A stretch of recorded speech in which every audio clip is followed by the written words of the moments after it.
Je te souhaite la bienvenue sur ma chaîne YouTube. Moi c'est Paul, je suis coach sportif et cette chaîne est dédiée à toutes les femmes qui veulent perdre du poids de manière saine et durable, sans régime et sans effet yo-yo. Donc si ça t'intéresse, je t'invite déjà à t'abonner, à me lâcher ton meilleur pouce bleu et je te souhaite une bonne vidéo.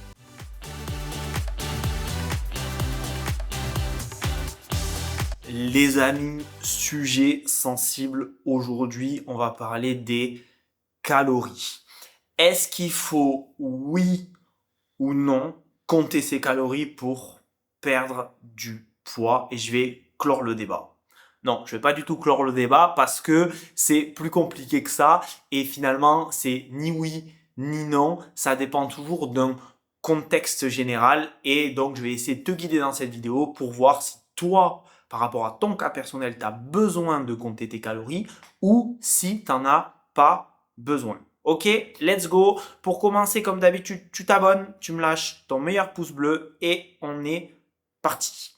Donc, moi, personnellement, j'ai fait le parti pris de pas compter mes calories et toutes les filles que j'accompagne à perdre du poids, on les accompagne sans qu'elles aient besoin de compter leurs calories.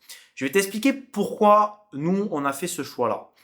La plupart des filles qu'on accompagne, elles ont, on va dire, une mauvaise relation avec l'alimentation, une relation compliquée, que ce soit par rapport à leurs émotions, donc le fait peut-être de, parfois il y a certains grignotages émotionnels où elles vont manger des choses très grasses ou très sucrées pour compenser parfois un vide émotionnel, pour pallier à un stress ou parce qu'elles sont très fatiguées. Bref, finalement, elles cherchent une sorte de réconfort au niveau de l'alimentation.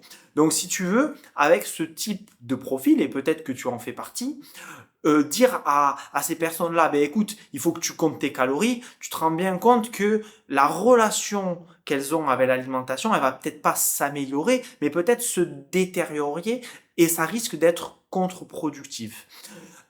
Nous, pareil, les personnes qu'on accompagne, la plupart, elles veulent perdre du poids depuis des années. Et donc, si ça fait 1 an, 2 ans, 5 ans, 10 ans, 15 ans, parfois 20 ans que tu as envie de perdre du poids, c'est que très certainement, tes assiettes ne sont pas saines et que ta relation à l'alimentation n'est pas la bonne, tu vois. Peut-être que ta sensation de satiété, elle est biaisée, etc.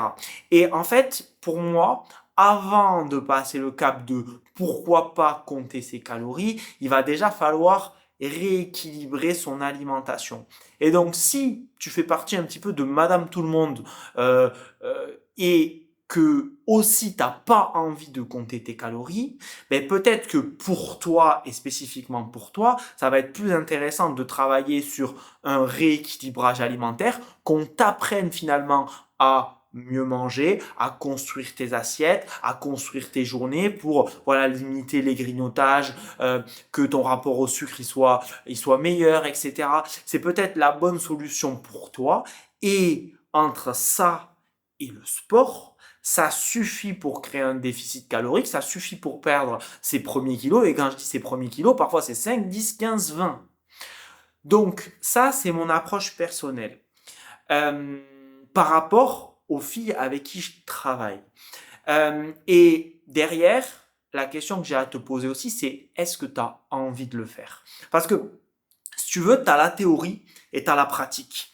En théorie, compter ses calories, ça fonctionne extrêmement bien. Personne ne pourra te dire, ce serait malhonnête de te dire, ouais, si tu comptes tes calories, ça ne marchera pas. Si, ça marche extrêmement bien. Parce que, en fait, c'est précis. Enfin, si tu te trompes pas dans les portions, si tu remplis bien ton application, etc., bien entendu. Mais si tu le fais sérieusement, c'est précis, on a des datas ultra précises et on peut maîtriser parfaitement ton équilibre entre les lipides, les protéines, les glucides et le déficit calorique qui doit être plus ou moins agressif, 10, 20, 30% en fonction du contexte. Bref. Et du coup, on a des datas très très précises, ce qui fait que ça marche. Sauf que ça, c'est en théorie, ça marche. Sauf qu'en pratique, ça demande de la discipline, ça demande de l'organisation et ça rajoute de la contrainte. Souvent, dans notre état d'esprit, perte de poids égale contrainte. Si la contrainte elle est trop élevée par rapport à tes objectifs de perte de poids, ben c'est dur de se lancer, c'est dur de tenir sur le long terme. Donc, nous, ce qu'on essaie de faire avec notre accompagnement, on essaie de diminuer cette contrainte. On te dit, bon écoute, il y a peut-être une autre méthode, quelque chose de plus doux, qui va te permettre de rééquilibrer ton alimentation, de créer un déficit calorique. On va te guider sur une notion de quantité, mais très facile à mettre en place sans avoir besoin de peser et de compter ses calories.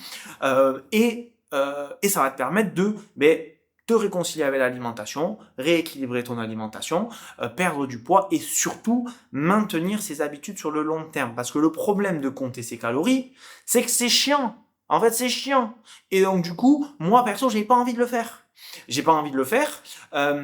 Et donc, c'est pour ça que je vais pas te dire à toi que j'accompagne ou que je vais accompagner ou bref, je vais pas te dire il faut que tu comptes tes calories si même moi je me l'applique pas à moi-même parce que en fait il y a d'autres façons de faire tout simplement. Maintenant, dans quel cas c'est intéressant de commencer à compter ses calories. Ça va être intéressant si tu as déjà rééquilibré ton alimentation, tu as déjà perdu quelques kilos, tu as déjà une relation saine avec l'alimentation, et là tu te dis, ok, je veux aller plus loin, parce que tu as des objectifs plus précis, ou parce que tu stagnes, tu atteins un palier, et là tu te dis, pourquoi pas, est-ce que c'est le bon moment pour moi? Mais si tu veux, il faut pas que ce que ça te coûte de mettre en place ça soit supérieur à ce que ça te rapporte. C'est-à-dire que si ta vie devient un enfer, en tout cas, si tu perçois ça comme un enfer, eh bien, ça veut dire que le jeu n'en vaut pas la chandelle. Parce que si ta vie c'est un enfer au quotidien et que finalement tu te sens matrixé par les calories, des calories, des calories, ben peut-être que ça vaut pas le coup. Tu vois? Donc, c'est libre à chacun. Je sais qu'il y a énormément de coachs sportifs ou diètes qui font compter leurs calories. Ça marche aussi extrêmement bien, donc je vais pas dire le contraire. Nous, on a fait le choix de pas le faire. Mais, tu vois, le petit bémol, c'est que je pense que pour 5% des filles qu'on accompagne, et bien, de temps en temps, on leur fait compter leurs calories parce que c'est nécessaire, parce qu'il y a un contexte précis à ce moment-là, parce qu'elles atteignent un palier, qu'elles veulent aller plus loin, et surtout parce qu'elles ont envie, qu'elles sont prêtes à faire ça. En fait, c'est ça le truc. Et donc, du coup, est-ce que toi, tu as envie de le faire? Est-ce que tu es prête à le faire? Ou est-ce que tu préfères basculer sur une méthode plus douce? Donc, ça, il n'y a que toi qui as la réponse à cette question. Tu sais, il y a beaucoup de sujets sur la perte de poids. Enfin, c'est jamais noir ou blanc, c'est jamais ouais, c'est la catastrophe de compter ses calories. Moi, mes calories, je les ai comptées plein de fois, ça m'arrive sur des périodes de les compter encore. Mais je sais ce que c'est. Je trouve ça chiant. Je vais pas dire non, ça va et tout. Non, non, c'est chiant. Et donc, du coup, je le fais sur des périodes parce que j'ai envie d'atteindre des objectifs précis et que, du coup, et toujours pareil, en fait. Ça dépend de ta vision. Si tu veux perdre quelques kilos pour te sentir mieux, est-ce que tu as vraiment besoin d'en arriver là? Si tu veux être une athlète et devenir Miss Bikini, ben là, il va falloir y passer, tu vois. Et donc, et après, t'as des entre-deux. Entre ces deux objectifs-là qui sont très très éloignés, ben t'as des entre-deux, t'as des périodes. Donc voilà. Je trouve que malgré tout, si je suis honnête, hein, encore une fois, j'essaie d'être le plus honnête et le plus droit possible dans mes vidéos. Je pense que c'est intéressant à un moment de compter ses calories parce que ça permet de mieux connaître les aliments, de mieux connaître leur rapport et donc de vraiment creuser ce sujet-là. Je trouve que c'est une bonne expérience, mais il faut que le timing y soit bon parce que tu sais, il faut pas oublier non plus les troubles du comportement alimentaire. Il y a beaucoup de personnes qui sont en surpoids, qui sont pas diagnostiquées, mais qui ont des troubles du comportement alimentaire parce que parfois elles ont l'impression de bien manger, elles ont l'impression que leur quantité ça va, elles ont l'impression de pas tellement grignoter. Et en fait, quand moi je glisse quand je regarde finalement, je plonge mes yeux dans tes placards, dans ton assiette, il n'y a rien qui va. Mais toi, dans ta tête, il y a tout qui va. Et donc, avant de compter tes calories, ben, peut-être arriver à trouver on va dire le bon équilibre dans tout ça. Écoute, j'espère que cette vidéo t'aura aidé. Tu peux télécharger ma liste de courses offertes en description. Si tu as besoin d'être accompagné, si tu veux faire un bilan avec moi ou un expert de mon équipe, tu cliques sur le lien aussi juste en dessous. Tu pourras prendre un rendez-vous. Et voilà. En tout cas, je te souhaite une belle journée et j'espère que cette vidéo t'aura plu. Bye bye. Ciao.